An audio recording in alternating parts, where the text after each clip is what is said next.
जय बाबा आखंडलमणि आपण जानती कि आज को 350 वर्ष पूर्वे आरडीर सेही पवित्र माटी कौन घटिथिला। सेही समय रे जमीदार नीलाद्री समरसिंह निज जमीरे हल करिबा पई अनंत नामक जणे हलुआ को निर्देश देइथिले। अनंत किछि समय हल करिबा परे हठात तार लंगल मुन कौनसी एक वस्तुरे बाजी भांगीगला। अनंत जेतेबेले माटी को आड़े देखिला सेठारे थिला एक कला मुगुनी पत्थर। आउ सेही पत्थररू बोही आसुथिला ताजा रक्तर धारा।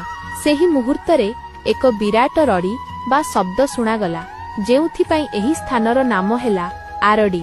बाबांक महिमा एमिति जे कनिका राजांक असाध्य आखि रोग मध्य बाबांक घर्षणा भोगरे भल होईगला।